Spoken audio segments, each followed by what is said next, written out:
राजधानी दिल्ली में कभी सांप सीढ़ी का खेल देखने मिलता है, जहां मुख्यमंत्री अरविंद केजरीवाल खूब मेहनत करके एक एक घर चलकर सुप्रीम कोर्ट से फैसला अपने हक में लाकर 99 घर तक पहुंचते हैं। पर तभी केंद्र सरकार महामहिम राष्ट्रपति जी की मदद से एक अध्यादेश जारी करवाकर दिल्ली के मुख्यमंत्री अरविंद केजरीवाल को मात दे देती है और अब फिर से मुख्यमंत्री जी को पहले घर पर पहुंचकर मेहनत करनी होगी।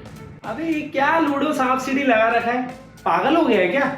अरे नहीं, पागल नहीं हुआ हूं, बस दिल्ली सरकार की मजबूरी बता रहा हूं। चल अच्छे से समझाता हूं। पिछले महीने सुप्रीम कोर्ट के फैसले के आने के बाद दिल्ली सरकार काफी खुश थी कि आखिरकार उन्हें उनका हक मिला और अब वो अपने बलबूते पर कुछ फैसले ले पाएंगे। पर जनाब रुकिए, अबे नहीं, ये मैं तुझे नहीं बोल रहा हूं, बल्कि दिल्ली सरकार को कह रहा हूं कि रुकिए, इतनी जल्दी खुश मत हो कि केंद्र सरकार के पास आपके लिए एक सरप्राइज है। पर मामला क्या था और क्या फैसला था सुप्रीम कोर्ट का? मामला यह है कि दिल्ली में सेवा दे रहे दानिश कैडर के ग्रुप ए अधिकारियों के ट्रांसफर और अनुशासनात्मक कार्रवाई के लिए राष्ट्रीय राजधानी लोक सेवा प्राधिकरण गठित किया गया है। दानिश का मतलब है दिल्ली, अंडमान निकोबार, लक्षद्वीप, दमन and Diu, Dadra and Nagar Haveli civil services. गठन किए जाने वाले राष्ट्रीय राजधानी लोक सेवा प्राधिकरण में 3 सदस्य होंगे। पहला दिल्ली के मुख्यमंत्री, दूसरा दिल्ली के मुख्य सचिव और तीसरे सदस्य होंगे दिल्ली के गृह प्रधान सचिव। इस प्राधिकरण का अध्यक्ष मुख्यमंत्री को बनाया जाएगा। अब इस पर केंद्र सरकार और दिल्ली सरकार के बीच तनातनी हो गई, जिसके बाद मामला सुप्रीम कोर्ट पहुंचा। फिर बीते 11 मई को सुप्रीम कोर्ट की संविधान पीठ ने दिल्ली सरकार के पक्ष में फैसला सुनाया। फैसले में कहा गया कि अधिकारियों के ट्रांसफर और पोस्टिंग का अधिकार दिल्ली सरकार के पास ही होना चाहिए। कोर्ट ने कहा कि राजधानी दिल्ली में सभी प्रशासनिक मामलों में सुपरविजन का हक उपराज्यपाल के पास नहीं हो सकता। उसके अलावा चुनी हुई सरकार के हर अधिकार में उपराज्यपाल का दखल नहीं होगा। कोर्ट ने आगे कहा कि अधिकारियों की पोस्टिंग और ट्रांसफर का अधिकार लोकतांत्रिक रूप से चुनी हुई सरकार के पास होता है। भूमि, लोक व्यवस्था और पुलिस को छोड़कर सर्विस से जुड़े सभी फैसले का हक दिल्ली सरकार के पास ही होंगे।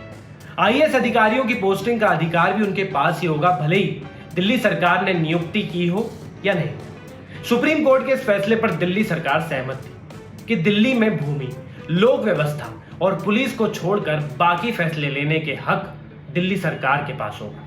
तो अब दिक्कत क्या है? दिल्ली सरकार खुशी क्यों नहीं मना सकती? क्योंकि केंद्र सरकार ने जो सरप्राइज दिया है दिल्ली सरकार को, उससे दिल्ली सरकार समर वेकेशन में कुछ नहीं कर सकती है। ऐसा क्या है? केंद्र सरकार ने राष्ट्रपति महोदय द्वारा एक अध्यादेश जारी कर सुप्रीम कोर्ट के फैसले को पलट दिया है और अब इस अध्यादेश के मुताबिक ऑफिसर्स की पोस्टिंग और तबादले के फैसले सिर्फ दिल्ली के एलजी के पास है। एक मिनट, मतलब सुप्रीम कोर्ट के फैसले को बदला जा सकता है? उससे ऊपर भी केंद्र सरकार है? हाँ, सुप्रीम कोर्ट के फैसले को बदला जा सकता है, लेकिन ये काम केंद्र सरकार अकेले नहीं कर सकती, पर महामहिम राष्ट्रपति जी की मदद से कर सकती है। देख, भारत के संविधान के अनुच्छेद 123 में बताया गया है कि देश के राष्ट्रपति के पास अध्यादेश जारी करने की शक्ति है। इस अनुच्छेद के अनुसार कोई ऐसा विषय है जिस पर तत्काल प्रभाव से कानून बनाने की जरूरत है और उस वक्त संसद भी नहीं चल रही हो, तो ऐसी स्थिति में अध्यादेश लाया जा सकता है और उस अध्यादेश को उतना ही प्रभावी माना जाता है जितना संसद से पास किए गए कानून को माना जाता है। और अध्यादेश को केंद्रीय मंत्रिमंडल की सलाह पर राष्ट्रपति जारी करते हैं। पर क्योंकि हमारे देश में कानून बनाने का हक संसद के पास है, इसीलिए राष्ट्रपति द्वारा जारी किए गए अध्यादेश को संसद की मंजूरी भी मिलनी बेहद जरूरी होती है। इसे जारी करने के 6 हफ्ते के भीतर संसद में पारित कराना होता है और वही अध्यादेश जारी करने के 6 महीने के अंदर संसद सत्र बुलाना अनिवार्य है। तो क्या अब दिल्ली सरकार के पास कोई चारा नहीं है? चारा तो है, इसलिए वो दर दर भटक कर उन्हीं से मदद की गुहार मांगते रहे जिन पर वो भ्रष्टाचार के आरोप लगाते रहे। कि ये सारी की सारी पार्टियां मिली हुई हैं, सारी मिलके भ्रष्टाचार कर रही हैं। सब मिले हुए हैं। जी कहते कहते खुद को आज उन्हीं से हाथ मिलाना पड़ रहा है। मतलब? अरे मतलब ये जो ऑडियंस ये सिर्फ और सिर्फ 6 महीने तक वैध होता है, फिर इस पूरी कानून बनाने की प्रक्रिया से सांसद भवन में गुजरना पड़ता है। अब लोकसभा में तो बीजेपी पूर्ण बहुमत में है, तो वहां तो कुछ हो नहीं सकता, लेकिन राज्यसभा में इस कानून को पास होने से रोका जा सकता है अगर सभी विरोधी दल इसका विरोध करे तो, और मुख्य तौर पर कांग्रेस। मगर पुरानी तनातनी के बीच कांग्रेस भी अपना पाडला भारी करने की कोशिश में है, ताकि इसके एवज में आपसे कुछ काम निकलवा सके। तो ये अचानक केंद्र सरकार और दिल्ली सरकार के झगड़े क्यों चालू हो गए? भाई अचानक नहीं हुआ, ये तो तब से चला आ रहा है जब से 2015 में केजरीवाल पहली बार पूर्ण बहुमत से चुनकर मुख्यमंत्री बनकर आए थे। तब एलजी नजीब जंग थे। उसके बाद से एक के बाद एक कई मामले कोर्ट में गए हैं और जिसमें ज्यादातर में दिल्ली सरकार को ही जीत हुई।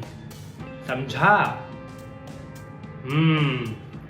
चल जा अब जाकर वीडियो को लाइक कर, कमेंट कर, शेयर कर और इंडिया लीडर चैनल को सबसे सब्सक्राइब करवा।